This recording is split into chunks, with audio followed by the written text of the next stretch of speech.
जय श्री कृष्णा। राधे राधे। तो आज सुनेंगे कार्तिक महत्तम अध्याय 5। सब बोलो गणेश जी भगवान की जय, सब बोलो विष्णु भगवान की जय, कार्तिक महत्तम की जय। चलिए शुरू करते हैं।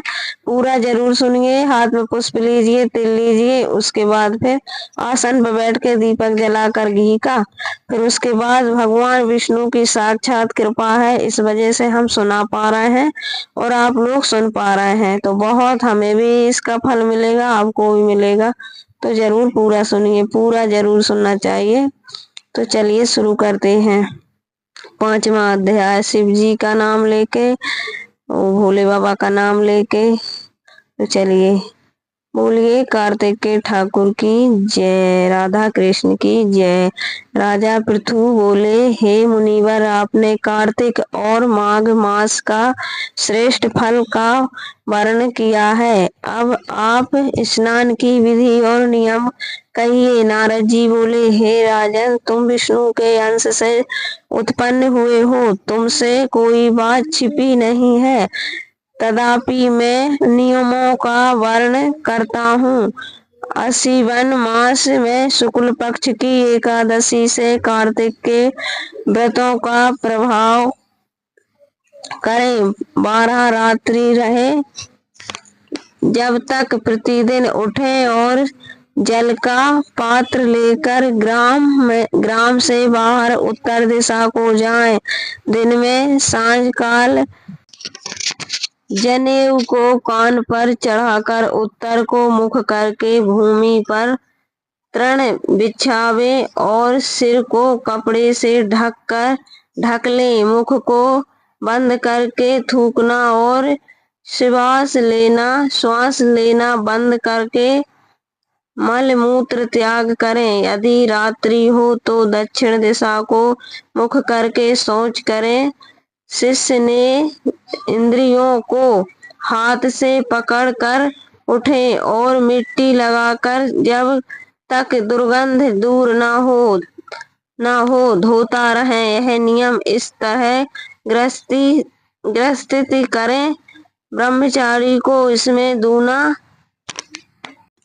वानप्रस्थी को तिगुना और साधु सन्यासी को चौगुना शौच क्रिया में करना उचित है। जो शौच क्रिया दिन के लिए कही है, उससे आधा रात्रि में, इससे भी आधा रोगी करे और इससे भी आधा मार्ग में चलने वाला करे। नहीं करने से संपूर्ण क्रिया निष्फल हो जाती है।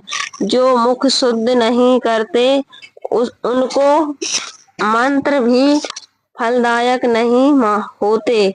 इसलिए दातून करना भी अत्यंत आवश्यक है। वृक्ष से कहे, हे वनस्पति, तू हमको आयु, फल, यश, तेज, संतान, दिव्य यज्ञ एवं वेद पाठ की शक्ति और बुद्धि दे।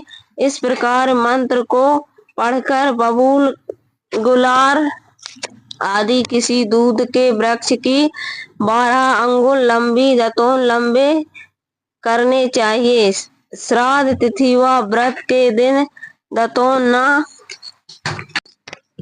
करें। प्रतिपदा, अमावस्या, नवमी, षष्ठी तिथियों और रविवार तथा चंद्र सूर्य ग्रहण के दिन दातून न करें। कांटों के वृक्ष कटेरी, समालू, कपास, पीपल, बट, अंडर और दुर्गंध वाले वृक्षों की दातून न करें। तदनंतर विष्णु और शिव के मंदिर में प्रसन्नता से विधि पूर्वक पुष्प, गंध, तांबूल आदि ले जाएं तथा भगवान को बिल्व पत्र आदि पूजन के उपचारों के साथ नमस्कार करके गीत आदि स्तुति गान करें एवं मधुर वाणी भजन गावें। देवालय में भजन कीर्तन करने वाले लोग विष्णु भगवान को प्रसन्न करते हैं। कलयुग में भक्ति पूर्वक भजन कीर्तन आदि ही एक मात्र साधन है। हे राजन, मैंने जब भगवान से पूछा कि आप कहाँ निवास करते हो। तब वे बोले, हे नारद, मैं वैकुंठ अथवा योगिनियों के हृदय में नहीं रहता हूँ। मेरा निवास तो भक्तों के कीर्तन आदि गान में है। गंध पुष्प आदि से जो मेरे भक्तों का पूजन करते हैं, उससे मैं इतना प्रसन्न होता हूँ जितना कि मैं अपने पूजन से नहीं होता। जो मूढ़ लोग पुराणों की कथा सुनकर और मेरे भक्तों द्वारा किए गए संकीर्तन ज्ञान को सुनकर उनकी निंदा करते हैं, वे मेरे शत्रु के समान सिरम, धतूरा, कटेरी, मलिका, समेर, अर्क तथा कनेर के फूल से पुष्प की पूजा नहीं होती। हे गुलहड़, कुंदन, सिसर, जूही, चमेली, मालती, केतकी आदि के फूलों से शिव की पूजा नहीं होती। हे लक्ष्मी के चाहने वालों को तुलसी दलों से, गणेश जी की दूब से, दुर्गा जी की अगस्त के फूलों से सूर्य की पूजा करना उचित नहीं है।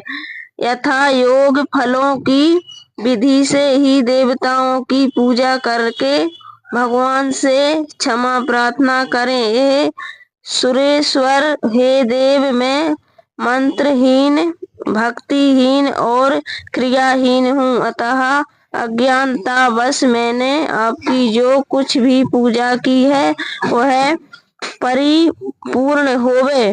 फिर प्रदक्षिणा करके दंडवत प्रणाम कर रहे भगवान विष्णु की कीर्तन स्तुति आदि उनकी प्रसन्नता के लिए करें तथा उनके सन्मुख गान आदि करके प्रार्थना द्वारा अपने अपराध क्षमा करवें।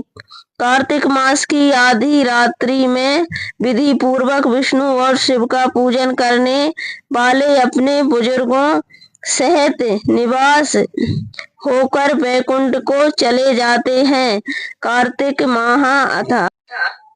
कार्तिक महात्म अध्याय 5 समाप्तम।